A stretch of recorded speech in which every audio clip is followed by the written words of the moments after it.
Bickley and Marotta Mornings. Arizona Sports, the local sports leader.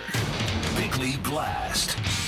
Travel back in time, Suns fans, to October 2023 to a much happier time. Remember how stoked we were about our roster, how excited we were to watch our very first super team run down a championship? Alas, our very first super team hasn't even played its first home game of the playoffs, and all the excitement is evaporating into thin air. And this super team is threatening to go down as one of the least liked outfits in franchise history, and that's saying something. And that is because the postseason has triggered nothing special in this team, because there is nothing special about this team. The Suns lasted one quarter in Game 1. They held up for 2 quarters on Tuesday, and then the bottom fell out of the tub.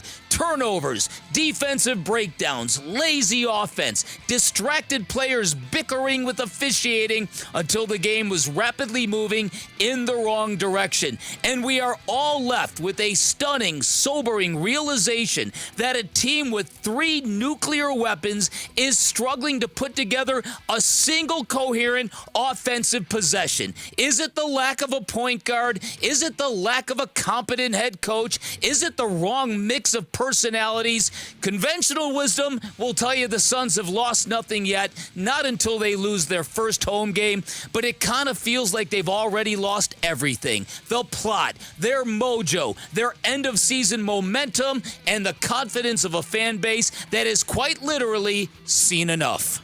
All right, today's Bickley Blast brought to you by my great friends at Chapman BMW, who make luxury attainable. Find them online at chapmanbmw.com. We got a great team, okay, and we've shown that, throughout stretches. We've had our bumps in the road, as you would expect with a group that's put together in year one. Okay, we've had our bumps in the road. It hasn't been an easy run for us, but through those bumps in the road, we've responded and gotten better from that. Okay, and we played some of our best basketball down the stretch. And, first time going through it in the playoffs, okay, more adversity, we'll handle it and we'll get better from it. So I'm very confident in what our games are going to look like in Game 3 and Game 4. Frank Vogel. Turn your mic on, Vin. Frank Vogel, the head coach of the Suns yesterday, after the loss to the Timberwolves, again leaning on, this is our first time doing this. We're a great team, Vinny. Playoffs. And maybe that is actual belief, but I'm wondering, we on this show we look at things through the lens of the fan base and ponder the reaction of the fan base, because it's fascinating. It's frustrating, but it's fascinating. Mm-hmm.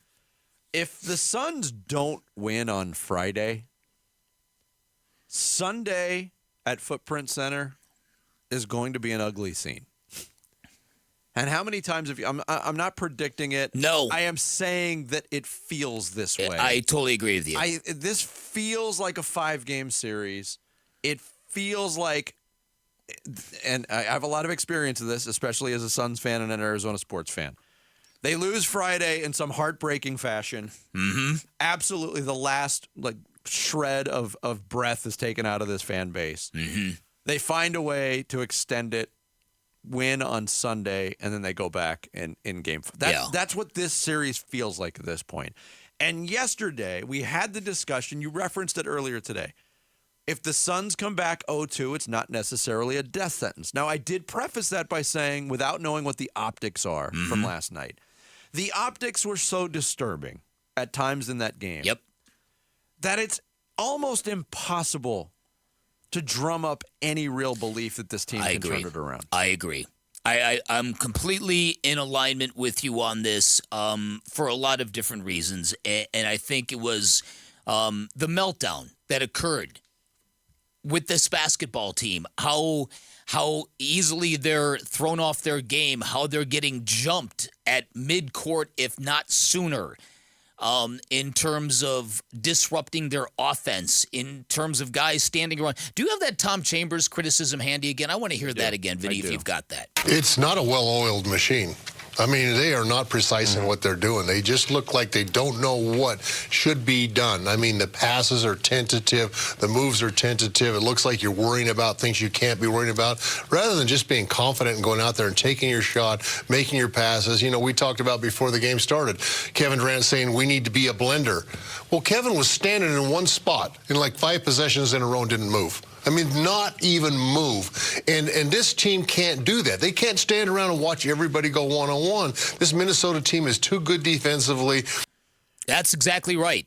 And the Suns had a really good defensive game plan for Anthony Edwards. They had a double team ready at all times, and it really threw the Timberwolves out of, and it really made it that quick fix to jump all in on Anthony Edwards after one spectacular game made all those people look a little bit foolish, in my opinion.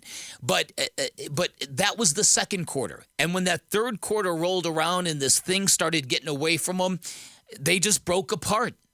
And you can tell a lot about a basketball team, any kind of sports team. When adversity strikes, what happens to the team? Do they all go scattering, or do they come together? It's pretty obvious what this team does. Here was Frank Vogel on the subject of adversity and how they can handle it better. We can't let the refs distract our focus. The refs didn't beat us. The T-Wolves did. Okay, we got some bad calls, but that happens in every game. Okay, it happened both ways. We have to be locked in, and we can't let that distract our focus.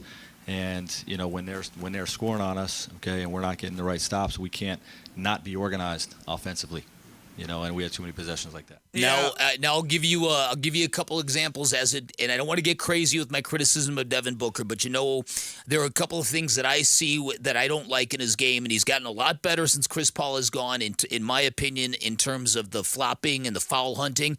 But last night there was a time when he put himself on the floor again, and when he does that. That tells me bad Devin Booker is on the basketball court. That now you are, every possession, every shot you take, you are going to try to sell a foul as a backup plan. It's not what legends do. No, that bothers me, and it has bothered me consistently throughout his career. The getting distracted to the point where you're demanding your coach challenge a play where you've hooked Karl Anthony Towns. Devin Booker, as the leader of this basketball team, cannot implore a head coach to challenge a call that isn't obvious. You have to be certain beyond certain that the ref just did you dirty. And that didn't happen. But when Devin Booker asks, you can bet Frank Vogel's going to listen. And so there were that elements, and it all fed from the same thing. And it wasn't just Devin Booker; it was at Bradley Beal griping at the refs. Yusuf Nurkic griping at the refs. This is not what a championship team does when the stuff hits the fan. Yeah, I'm glad you brought up the challenge aspect of it. The first call, like Chris Finch challenged a play early in the first quarter, and it turned into a bucket for Rudy Gobert. I'm usually against the early challenge. Frank Vogel used his first challenge in the first half. An offensive foul had been called on Devin Booker. It looked like an offensive foul. They went right to commercial, so I didn't see a replay. They actually won that challenge. The timing of the second challenge to me was interesting. There was a play when Anthony Edwards made his one and only impactful bucket of this game. It was a three-pointer that put the Timberwolves up 7 points with 3:05 to go in the third quarter. The ensuing possession was the Kevin Durant off the foot out of bounds play. It was a blown call. It was a terrible call. The Suns are down to one challenge there. Frank Vogel lost his ever-loving mind on the sideline, but didn't challenge the call. Yeah, it was jumping up and down. And the officials, to their credit, after blowing the call, they're not going to reverse it without a challenge and a video review. But they will grant you extra time to get a look at video and make sure you don't want to challenge. That was very deliberate inbound, but a lot of time transpired before the Timberwolves inbounded. They didn't use the challenge there. Timberwolves kind of went on a run at that point. When they did use the challenge on the foul that you talked about, the offensive foul where, again, Devin Booker, it was bad defense by Towns, but it was also he clearly had his arm hooked. Chicken winged him, right. And he listened to Book, and the game was still in reach at that point. They immediately, after they lost that challenge, Minnesota went on a 12-2 run. So that was another way the Suns lost their composure. Like, hey, we lost a challenge. Everybody's against us. And it showed through on the defensive side of the floor. Exactly. And I know that a lot of people were complaining, what is Drew Eubanks doing shooting the ball with under 5 minutes in a playoff game? At least Drew Eubanks brought some heart to the floor. Here, I'll ask a follow-up question. Why is Drew Eubanks being passed the ball with under 5 seconds on the shot clock? Yes, that's a much better question. Thanks for watching Bickley and Marotta. Click to see the latest Bickley Blast and hit the button in the middle to subscribe to Arizona Sports.